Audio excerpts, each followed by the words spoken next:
La loi de la valeur.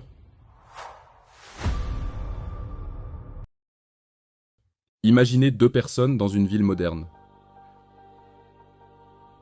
La première se lève à 5 heures du matin.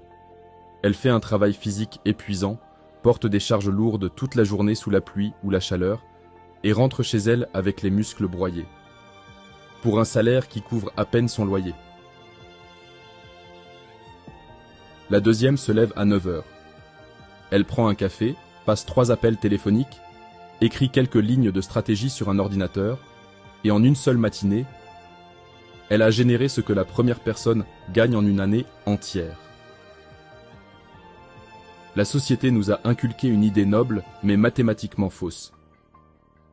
Travaille dur à l'école, travaille dur dans ton job, et tu seras récompensé. On nous a appris que l'effort est égal à la récompense. Mais si c'était vrai, les mères de famille dans les pays en développement, qui travaillent 16 heures par jour, seraient les plus riches du monde. Le marché financier est froid. Il se moque de votre fatigue, de votre transpiration ou de vos sacrifices. Le marché ne paie pas le travail. Il paie la valeur. Dans cet épisode, on va déconstruire le plus grand piège mental de notre éducation. La vente de votre temps. Vous allez comprendre pourquoi votre salaire actuel est plafonné et comment briser ce plafond en changeant de devise.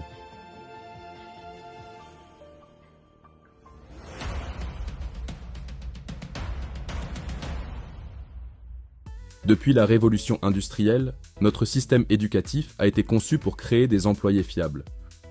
On vous a appris à être à l'heure, à suivre des instructions et à échanger 1 heure de votre vie contre une somme d'argent fixe. C'est ce qu'on appelle le taux horaire. Le problème du taux horaire est biologique. Vous n'avez que 24 heures par jour. Même si vous augmentez votre tarif, vous finirez toujours par heurter un mur de briques. Votre richesse est limitée par votre sommeil et votre santé. Pourquoi un chirurgien esthétique gagne-t-il 500 fois plus qu'un préparateur de commandes? Ce n'est pas parce qu'il travaille 500 fois plus dur. C'est une question de rareté et de responsabilité. N'importe qui peut être formé pour emballer un carton en quelques heures.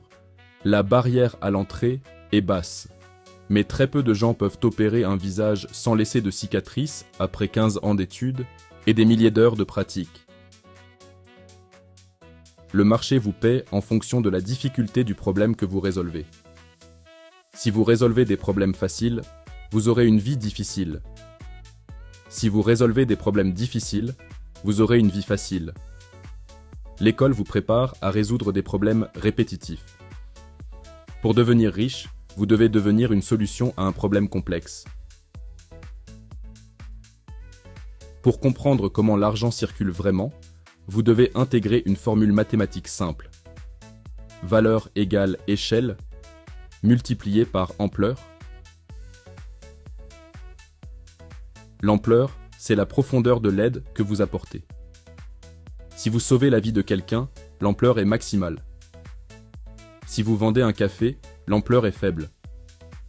Plus le bénéfice pour le client est grand, plus vous pouvez facturer cher. L'échelle, c'est le nombre de personnes que vous touchez. Si vous donnez un cours particulier à un élève, votre échelle est de 1. Si vous créez une application éducative utilisée par 1 million d'élèves, votre échelle est massive. Le piège de l'employé, c'est qu'il reste coincé dans une échelle de 1. Il n'a qu'un seul patron, avec une ampleur limitée par sa fiche de poste. Le créateur de richesse, lui, cherche des leviers. Il utilise la technologie, les logiciels ou le capital des autres pour multiplier son impact. Prenons l'exemple d'un auteur. Il écrit une fois, c'est un effort fixe, mais son livre peut être lu par 100 000 personnes pendant qu'il dort. Son temps est déconnecté de son revenu. C'est le concept de l'asymétrie. Un petit effort initial pour une récompense potentiellement infinie. Tant que vous ne déconnectez pas votre temps de vos revenus, vous ne serez jamais libre. Vous serez juste un esclave mieux payé.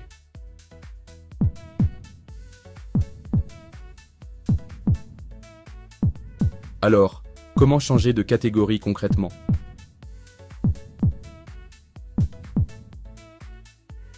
Il ne s'agit pas de tout plaquer demain, mais de commencer à construire votre capital de rareté. Il existe 3 types de compétences qui augmentent de votre valeur de façon exponentielle. Premièrement, les compétences techniques rares, ce que peu de gens savent faire. L'intelligence artificielle, le codage complexe, la chirurgie ou le droit spécialisé. Deuxièmement, les compétences de communication. Savoir vendre, savoir négocier, savoir diriger. Vous pouvez être le meilleur technicien du monde, si personne ne sait que vous existez, votre valeur est de 0.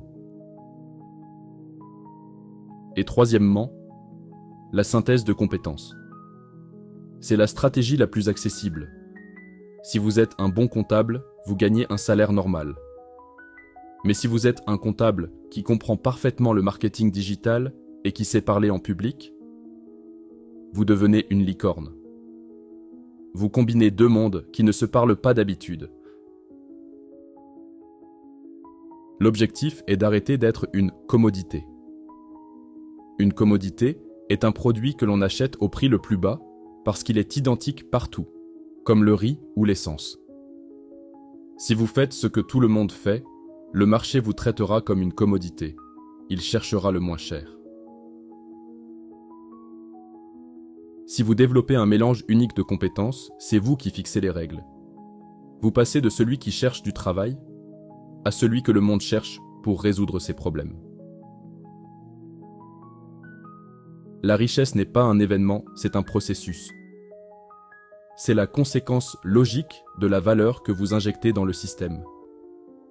Si vous n'aimez pas ce que vous recevez sur votre compte bancaire, regardez ce que vous donnez au monde.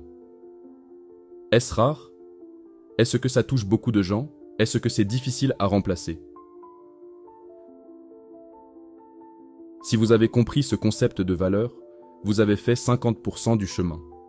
Mais pour appliquer cette loi, vous devez être capable de repérer les opportunités là où les autres voient des problèmes. Et cela dépend d'une seule chose, votre attention. Dans le prochain épisode, on va voir comment votre cerveau vous cache littéralement des opportunités de business chaque jour à cause d'un filtre biologique appelé le système réticulé activateur.